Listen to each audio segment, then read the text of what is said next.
सार्थ श्रीमद दासबोध दशक 7वा समास 6वा बद्धमुक्त निरूपण श्रीराम समर्थ।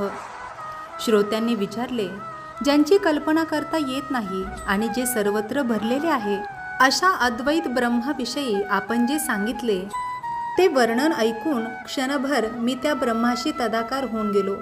मला असे वाटते की आपण ब्रह्माशी तदाकार व्हावे, ब्रह्मरूप होऊन राहावे, वृत्ती चंचल होऊन पुन्हा या संसारात येऊच नये।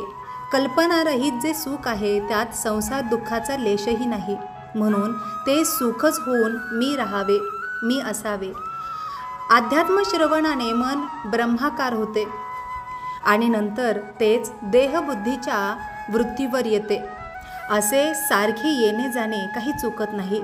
मनाने अंतर्मुख होऊन क्षणभर ब्रह्मच व्हावे आणि पुन्हा देहबुद्धीच्या वृत्तीवर येऊन कोसळावे।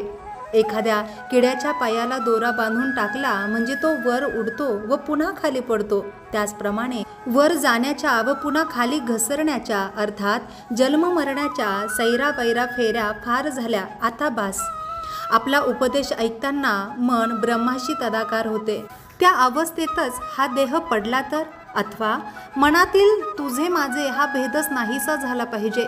अशी जोपर्यंत अवस्था येत नाही तोपर्यंत ब्रह्मज्ञानाच्या गोष्टी बोलण्याची लाज वाटते। ब्रह्मस्वरूप झाल्यावर पुन्हा संसारामध्ये गुंतणे हे सुद्धा विपरीत दिसे। जो स्वतः ब्रह्मरूपच झाला तो पुन्हा माघारी देहबुद्धीत कसा येईल? ब्रह्मज्ञानी पुरुष पुनश्च देहबुद्धीत येत असेल तर त्याचे आत्मज्ञान पक्के नाही असे मला वाटते। एक ब्रह्मस्वरूप तरी व्हावे किंवा संसारातच असावे, पण असे दोन्हीकडे किती म्हणून घोटाळायचे? ब्रह्मनिरूपण चालू असताना ज्ञानाचा जोर वाढतो, वृत्ती तदाकार होते, परंतु तेथून उठताच ते ज्ञान मावळते आणि निरूपणाच्या वेळी ब्रह्मरूप झालेला जो मी त्या माझ्या ठिकाणी काम क्रोध खवळतात। मग वाटते हे कसले ब्रह्मरूप होणे? धड संसार नाही की धड परमार्थ नाही, दोन्ही गोष्टीला मनुष्य दुरावला। या दोन्हीच्या ओढाताणीत माणसाचा संसार मात्र गमावला जातो, जन्म वाया जातो।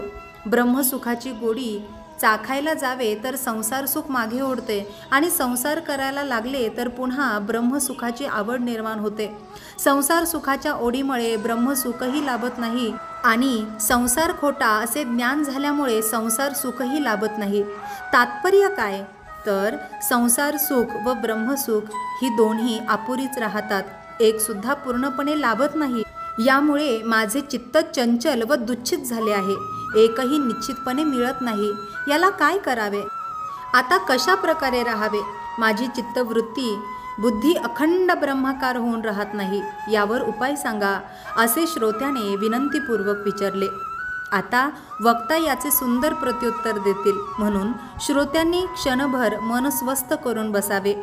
समर्थ म्हणतात, ब्रह्माशी तदाकार होऊन ज्यांनी देह ठेवला तेच तेवढे मोक्षपदास गेले, मुक्त झाले आणि बाकीचे व्यासादिक बुडाले, मुक्त झाले नाहीत असे का आहे? श्रोत्याने पुन्हा विचारले। श्रोता पुढे पुन्हा विनंती करतो की शुक्राचार्य किंवा वामदेव हे मुक्त झाले असे वेदवचन आहे, आरंभापासून अखेरपर्यंत हे दोघेही मुक्तच झाले असा या वचनाचा अर्थ आहे। वेदवचनाप्रमाणे फक्त शुकदेव व वामदेव मुक्त झाले, बाकीचे सगळे बद्ध समजावेत। मग अशा वेदवचनावर अविश्वास कसा दाखवावा? अशा प्रकारे श्रोत्याने वेदवचनाच्या आधाराने उत्तर देऊन दोघेच काय ते मुक्त झाले असे आग्रहपूर्वक सिद्ध केले। यावर वक्ता म्हणाला, संपूर्ण विश्वात आतापर्यंत दोघेच काय ते मुक्त झाले असे म्हटले तर यात कमीपणा कोणाला आला? या जगात अनेक ऋषी मुनी सिद्ध योगी आत्मज्ञानी असे असंख्य समाधानी पुरुष मुक्त होऊन गेले। समर्थ म्हणतात, श्रीमद भागवतातील 11व्या स्कंदातील 2ऱ्या अध्यायामध्ये सांगितले आहे की प्रल्हाद, नारद, पराशर, पुंडलिक, व्यास, अमरीश, शुक, शौनक, भीष्म, दालभ्य, रुक्मागद, अर्जुन, वशिष्ठ, बिभीषण इत्यादी परम भगवत भक्त होऊन गेले। त्यांचे मी स्मरण करतो। कवी, हरी, अंतरिक्ष, प्रबुद्ध, पिंपलायन, आविर्होत्र, दुर्मिल, चमस व करभाजन हे 9 योगी मुक्त व ज्ञानी पुरुष होऊन गेले। याशिवाय ब्रह्मदेव, विष्णू, महेश, दत्तात्रय, विदेही, जनक इत्यादी आणखी कितीतरी थोर थोर मुक्त होऊन गेले. म्हणून शुक, वामदेव हे दोघेच तेवढे मुक्त झाले आणि बाकीचे सगळे बुडले. या वचनावर विश्वास ठेवतात ते पढत मूर्ख समजावेत. श्रोत्यांची शंका, तर मग वेदात असे कसे सांगितले आहे? त्या वेदाला तुम्ही खोटे ठरवता काय? हे ऐकून वक्ता प्रत्युत्तर देऊ लागला. समर्थ म्हणतात, वेदाने हा पूर्व पक्ष सांगितला. मूर्ख असतात ते तेवढेच धरून बसतात. साधू, खरे विद्वान आणि चतुर माणसे तेवढेच खरे मानित नाही. परंतु तरीसुद्धा तुझे हे म्हणणे खरे आहे असे क्षणभर मान्य केले तर त्यामुळे वेदाचे सामर्थ्य नष्ट झाल्यासारखे होईल. कारण मग वेदाच्या सामर्थ्याने कोणाचाही उद्धार होणे शक्य होणार नाही. वेदाच्या अंगी जीवाला ब्रह्मज्ञान करून देऊन मुक्त करायचे सामर्थ्य नसेल तर त्या वेदाला कोण विचारेल? पण तसे नाही. वेदाच्या अंगी लोकांचा उद्धार करण्याचे सामर्थ्य आहे. ज्याला वेदाचा अभ्यास घडतो त्याला मोठा पुण्यवान समजतात. म्हणून वेदाच्या सामर्थ्यामध्ये कमीपणा मुळीच नाही. साधू पुरुष असे सांगतात की वेद, शास्त्र, पुराणाचे श्रवण भाग्याने घडते तर माणूस पवित्र बनून जातो. इतकेच नव्हे तर संपूर्ण श्लोक किंवा अर्धा श्लोक किंवा त्यातील एक भाग किंवा नुसता एक शब्द जरी श्रवण केला तरी असंख्य दोष नाहीसे होतात. वेद, शास्त्रे व पुराणामधून अशा वाक्याची मालिका आढळते. त्याचा अगाध महिमा व्यासांनी वर्णन करून ठेवला आहे. त्यातील एक शब्द जरी कानावर पडले तरी मनुष्य तात्काळ पावन होतो. अशा ग्रंथाचे महात्म्य अनेक ठिकाणी सांगितले आहे.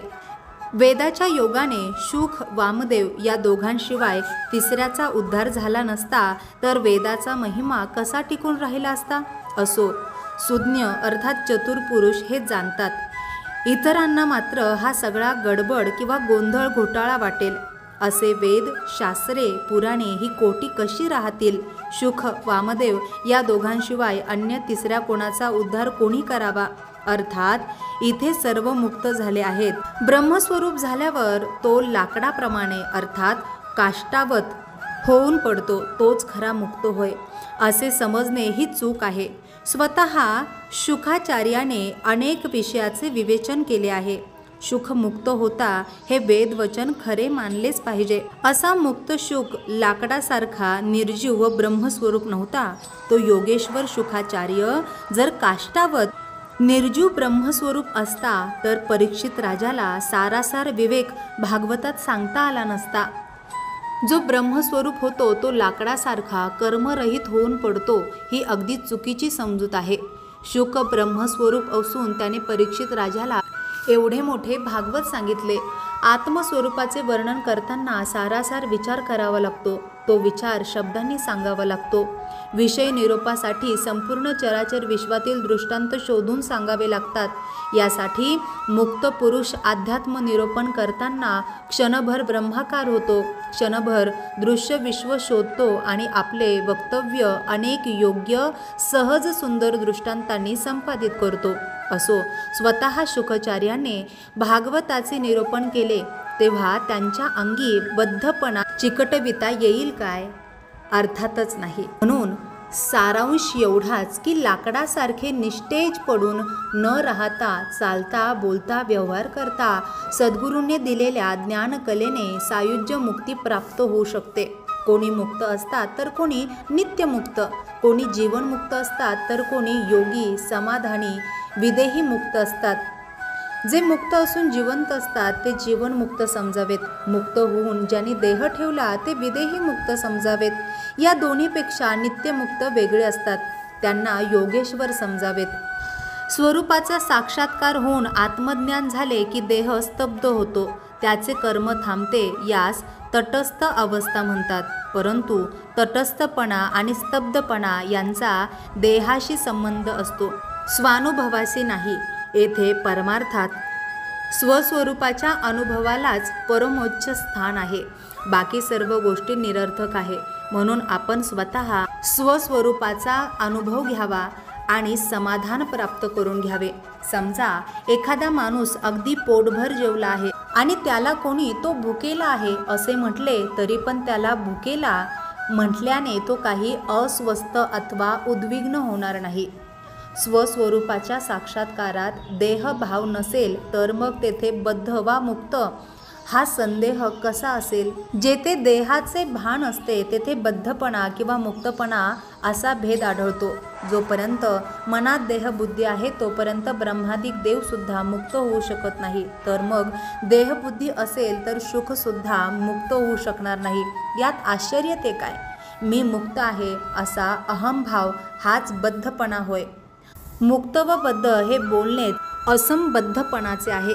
कारण स्वस्वरूप हे स्वतः सिद्धच आहे. ते बद्ध किंवा मुक्तही नाही. मुक्तपणाचा दगड पोटाशी बांधून जर कोणी प्राणी जीवनसागरात उतरला तर तो रसातळात म्हणजेच अधोगतीस गेल्याशिवाय राहणार नाही. त्याच्या अंतःकरणात देहबुद्धी विशेष आहे. तो स्वस्वरूपामध्ये सामावला जाऊ शकणार नाही. अर्थात देहबुद्धी असे तोपर्यंत आत्मस्वरूपाची प्राप्ती अशक्य आहे. मीपणापासून जो पूर्णपणे मुक्त होतो तोच फक्त मुक्त होतो. मग तो मुक्त राहिला किंवा बोलला तरी तो मुक्तच होय. ज्याला बांधायचे तेच मुळी खोटे, म्हणजे सत्व रज तमोगुणांनी बंधन प्राप्त होते. मग तिथे त्रिगुण प्रवेश करू शकत नाही. मुक्त ही भावना कशी असू शकेल? स्वस्वरूपाचा विचार केला तर त्रिगुणाची बंधन वार्ता ही खोटी ठरेल. बद्ध व मुक्त हे वर्णन गुणाच्या परस्परात लागू पडते. आत्मवस्तूच्या दृष्टीने ते खरे नाही. माया हीच गुणांना मूळ कारण आहे, परंतु माया ही खरी नाही. अर्थात गुणाचा व्यवहारही खरा नाही. म्हणून आत्मस्वरूपाला जसे बंधन नाही तसे बंधनात्मक मुक्त होणे पण नाही. समर्थ म्हणतात, तत्ववेत्ता अर्थात शुद्ध ब्रह्मज्ञानी आहे त्याला बद्धता किंवा मुक्तता दोन्ही नाहीत. बद्धता आणि मुक्तता हा मायेचा विनोद आहे. अर्थात बद्ध व मुक्त ही भाषा मायेतीत आहे. जिथे नाम व रूपमय दृश्य संपूर्णपणे नाहीसे होते तिथे मुक्तपणा अर्थात मी मुक्त आहे ही भावना तरी कशी उरणार?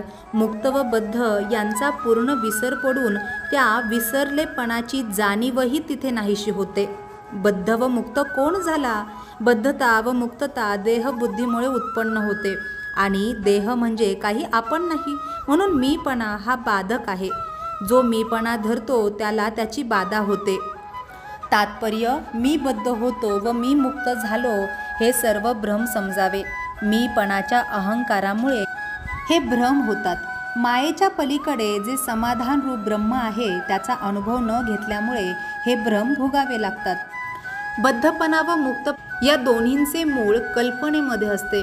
बरे, ती कल्पना तरी वस्तुतः खरी आहे काय? अर्थातच नाही. म्हणून हे सारे मृगजळ आहे. माया ही आभाळासारखी खोटी आहे. जागे झाल्यावर जसे स्वप्न खरे की खोटे हे कळून येते. एखाद्या माणसास स्वप्न पडले, आपण बद्ध होतो, ते मुक्त झाले असे स्वप्नात त्याने पाहिले. जागा झाल्यानंतर ते बद्धही नाही किंवा मुक्तही नाही. स्वप्नात कोण कसा काय झाला हे जागेपणी ध्यानात येत नाही. म्हणून ज्याला आत्मज्ञान झाले ते सर्व मुक्तच होत. तेच ज्ञान परिपक्व झाले की आपण मुक्त आहोत ही जाणीव देखील नाहीशी होते. देहबुद्धीमध्ये निर्माण होणारी कल्पना तीच बद्ध व मुक्त असा भेद जन्मास घालते.